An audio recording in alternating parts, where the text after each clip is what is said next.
todo o planejamento, toda a propaganda, toda a narrativa, toda a construção, tudo foi, não, vamos ter um trem até o aeroporto. Ele não chega até o aeroporto. Ele chega até a rodovia Ayrton Senna, próximo ao aeroporto, onde você precisa pegar um ônibus. Toda live agora eu abordo isso. O professor falou sobre a questão do subdesenvolvimento, né? Como a nossa elite também ela acaba presa a esses conceitos de subdesenvolvimento. Eu tenho pensado muito sobre isso, Zé. A questão do transporte público, né? Sempre me afetou muito. Eu moro no Rio de Janeiro, uma cidade que está cada vez mais destruída pelos congestionamentos, está se transformando numa cidade desfuncional, todo o Grande Rio, né? E aí, Lino, eu fico pensando, né? Por que o brasileiro não fala de trem? É o grande trem, o trem que ele passou por um período de crise, né? Nos anos 70, 80, mas ele volta em grande estilo nos anos 90, com o advento dos trens de alta velocidade. A China ela investe, ela chega a investir centenas de bilhões de dólares para construir linhas férreas com trem de alta velocidade para ligar as cidades. A Europa, você sabe, toda conectada com trem de alta velocidade, Coreia do Sul, Japão, os Estados Unidos têm seus trens também, tanto para transporte quanto e tem planos de fazer trem de alta velocidade. Todo governo que entra, ele promete que vai fazer, e qualquer hora eles estão fazendo trem de alta velocidade lá também. E aqui ninguém fala nisso. Né? Aí eu descobri, acho que eu descobri por quê, Zé. Porque por que a elite odeia qualquer debate sobre isso? Ela odeia falar, ela acha que é uma perda de tempo. Aí eu descobri por quê. Porque toda a estrutura urbana do país foi construída de maneira que você tem uma elite que ela construiu vias expressas para chegar no aeroporto. Então, ela não precisa do trem de alta velocidade porque ela já se sente podendo chegar no mundo todo. Né? Você tem o Rio tem a linha vermelha, então, como eu consigo chegar em meia hora no aeroporto, para que eu vou ter trem de alta velocidade? Só que um avião não é transporte de massa. Essa mentalidade de elite, porque um transporte de massa, para você ter massa dos paulistas vindo para o Rio de Janeiro, a massa dos cariocas indo para São Paulo, todo dia indo e voltando, teria que ter um trem. O que você acha dessa minha ideia? Oi. Você me permite um comentário? Claro. Meus filhos, por exemplo, eu tenho um filho de 12 anos e um de 7.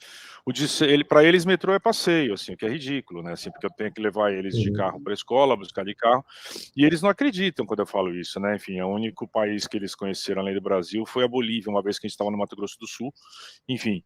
E aí eles não acreditam que quando eu falo, não, tem um trem que liga Paris e Londres em 2 horas e passa por baixo d'água, né? Assim, ou tem trens tem metrô, cidades que são completamente ligadas por metrô e tudo mais, parece uma mentira para eles, assim, é triste isso, claro, eu sou de classe média alta, meus filhos estudam em escola particular, mas é uma coisa que parece uma coisa que não é real, né? E aí, só pegando um gancho rapidamente do que o professor José Luiz falou, pelo menos está tendo alguma preocupação, né? Eu estava até com essa questão da história brasileira e tudo mais, estava ajudando meu filho ontem, que está no 7º ano do Fundamental, por exemplo, a estudar história.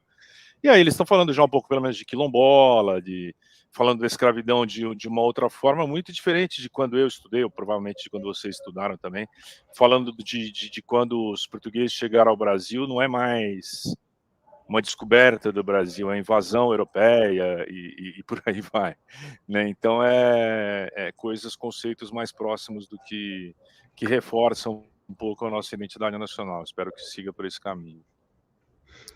E aliás, só outra coisa, professor José Luiz, eu moro num apartamento de 85 metros quadrados, é um apartamento antigo. Se eu virar meu computador para lá, tem um escritorinho que era onde era um quarto de empregada, um apartamento de 85 metros quadrados. Tinha um quarto de empregada que, enfim, a gente transformou no escritório, obviamente não tem nenhuma... seria uma loucura. Impressionante. Impressionante isso, a lógica da Casa Grande Senzala. E esse negócio do aeroporto, que o Miguel estava trazendo aí, é muito interessante, porque isso, olha só, a elite, ela quer uma ligação rápida com o aeroporto, né? O aeroporto é para sair do país. A elite brasileira, ela trabalha aqui, mas ela está louca, porque nas férias ela vai para fora. né? É uma elite que está ligada para fora, que manda os seus filhos estudarem fora, nos Estados Unidos, na Europa, etc., né? Então, isso é muito simbólico. Ou seja, não há... Talvez isso a gente pode, continuando essa conexão, né, que o Miguel fez, não há a preocupação em tornar a cidade onde o sujeito mora, né, numa cidade melhor. Ele vai morar num condomínio fechado, né, onde ali o ar puro está preservado, etc. Então, foge, às vezes, os condomínios. Aqui em Belo Horizonte tem muito isso, né? Muitos condomínios ao redor da cidade. Então, com o ar é mais puro, não pega a poluição do centro da cidade, etc. Hoje os caras já trabalham em casa, né, ou tem helicóptero, em São Paulo tem demais isso, e depois vão sair para o resto do mundo. Ou seja, não há... É interessante esse pensamento de, olha, vou transformar o meu país num país bom para todo mundo morar, porque vai ficar um país melhor também para mim. Né? Eu vou sair no meio da rua, não vai ter violência, não vou sair tropeçando em pessoas pobres, em pessoas pedindo esmola, de enorme desigualdade. Você transformar esse país num país... Esse país, gente, o Brasil, imagina o Brasil, né, e que eu acredito muito que isso vai acontecer um dia, né, talvez demore um pouco depois desse retardamento aí dos últimos 4 anos, mas imagina esse país aqui, com toda a cultura diversa e fabulosa que a gente tem. A música linda, a cultura maravilhosa, né, a arte em geral, a nossa criatividade. O brasileiro é muito criativo. Eu sou professor universitário há muitos anos, né, o europeu hoje ele praticamente reproduz, né, ele é muito estudioso, mas reproduz o que está ali. Então, nós temos uma capacidade de criatividade gigantesca, né, que é uma marca do nosso próprio jeito de ser, da nossa cultura, etc. Imagina esse país, você morando aqui, sem miséria, né, com saúde para todo mundo, com educação para todo mundo, com moradia para todo mundo. Olha que coisa, né? Eu lembro do Darcy Ribeiro, que ele falava, olha, isso aqui tem tudo para ser um paraíso, né? Mas basta a gente investir o que é possível, né? Investir em justiça social, em maior igualdade social, né? Em bem-estar social, em direitos sociais. Né? Isso aí seria nossa. Né? E é possível, sim. Outros povos fizeram. Né? Aí vem sempre aquela desculpa, mas o Brasil é muito grande, não dá para fazer o que fez naquele outro país que é pequeno. Bobagem, você tem soluções técnicas e práticas para isso. O direito aponta a solução do federalismo, né? Fortalece os Estados-membros, a gestão municipal, gere os recursos de forma democrática, com controle democrático. Ou seja, tem jeito, sim. Né? Mas um dos problemas também, é lógico, eu não estou simplificando só para isso, é uma elite que pensa com a cabeça no exterior, né? Pensa a cabeça fora. E aqui é só um lugar de vem, trabalham, ganham dinheiro e voltam para fora. Quanto mais dinheiro tem, né, mais tempo fora eles ficam. Né? Zé, sabe que eu... Desculpe, Lino. Pode falar.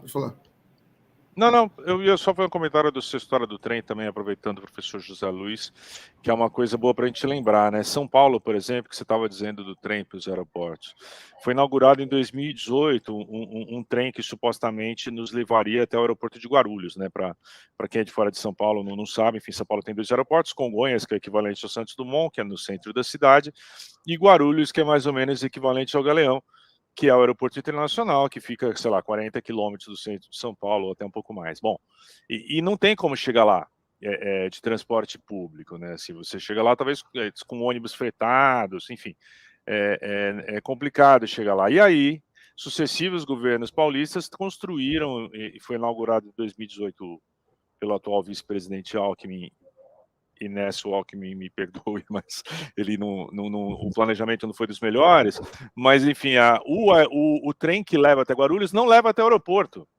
Foi um trem que foram gastos muitos milhões, que eu não sei se talvez algumas pessoas que estejam nos assistindo já tenham usado, ele leva até próximo ao aeroporto. Todo o planejamento, toda a propaganda, toda a narrativa, toda a construção, tudo foi, não, vamos ter um trem até o aeroporto. Ele não chega até o aeroporto. Ele chega até a rodovia Ayrton Senna, próximo ao aeroporto, onde você precisa pegar um ônibus. Então, é uma coisa de louco, assim. Nem no Rio, pelo menos, tem aquele monotrilho, né, do Santos Dumont, né, que chega até a porta ali do embarque, né? Mas aqui em São Paulo ainda não conseguimos. Você não tem metrô até a rodoviária Novo Rio, do Rio de Janeiro. Você não tem metrô até o aeroporto. O básico do transporte público é a integração, né? A integração entre os modais. Agora, isso aí, Zé, é porque você tem uma elite que não dá importância a isso, né? E você tem uma classe política, eu tenho escrito sobre isso, você tem uma classe política que também não dá importância a isso, porque ela não anda, porque ela vive só também nesse percurso sua casa, aeroporto, né? Então, a classe política, ela está completamente alienada. Isso aí eu culpo também. A maior crítica que eu faço ao governo Lula é que ele tem que começar a falar disso agora. Porque o Brasil, esse negócio não vai dar certo. Como é que a gente vai, por exemplo, eu tenho ouvido muito esse papo da reindustrialização, que eu gosto muito, que eu acho que é muito importante que o Brasil tenha uma economia mais complexa, né, mais sofisticada, com mais indústrias. Mas como é que vai ter indústria se não tem transporte decente? Vai ficar na mão de caminhoneiro? Entendeu? Agora com esses bloqueios das estradas, a gente viu. Você fecha um caminhão numa estrada, você para o país. Né? E eu não tô, e quando eu falo de trem, eu não falo de trem para transporte de carga, não. É muito importante ter trem de transporte de carga, só que eu acho que o ser humano vale mais do que minério de ferro. Porque no Brasil, nas últimas décadas, só se constrói trem para levar minério de ferro até o porto. Para isso tem trem. É um trem horroroso, Maria Fumaça, mas tem. Né? A linha norte-sul que estão fazendo aí, que também estão há 20 anos fazendo, nunca acaba, é para transportar a carga também. Né? Faz trem para passageiro, para conectar as capitais, para o turismo, por exemplo. Né? É impressionante. Você tem aqui no Rio de Janeiro, por exemplo, um lugar maravilhoso, que é a Armação de Búzios. Muita gente conhece, é uma área, uma cidade linda, com praias. Sim, é praticamente inviável você sair de lá em feriado. Né? Aliás, todo o litoral do Rio de Janeiro ficou disfuncional, você não consegue sair e entrar, você demora 5, 6 horas. Entendeu? Aí você tem o que a elite faz? Ela faz um heliporto em Angra dos Reis para ir de helicóptero, ou de jatinho, não tem lógica. Entendeu? Se perde muito dinheiro com isso. Aí quando você debate, o que me impressiona, Lino, é o ódio que a elite brasileira tem de qualquer projeto de desenvolvimento. Eu lembro quando a Petrobras começou a fazer refinaria, o ódio que eles tinham de fazer uma refinaria, que é o básico do básico. A gente encontrou pré-sal, vamos fazer a refinaria. Né? Começaram a fazer a Comperj. O ódio que eles tinham. O Sérgio Moro, ele dava palestra no Brasil todo, em que a essência das palestras dele era falar que era um absurdo o governo Lula fazer refinaria. O que esse cara entendia? Era um juiz ainda, ele era juiz. O que ele entendia de refinaria? A refinaria é para roubar. Ele falava isso. É para roubar, é para desviar dinheiro. Fazia uma refinaria, meu Deus. A coisa mais importante que é para você abastecer. Né? Abastecer o país, não é só nem para carro, para abastecer a indústria. Que a refinaria para abastecer a infraestrutura, que você tem que produzir plásticos. Aí é muito problema, né?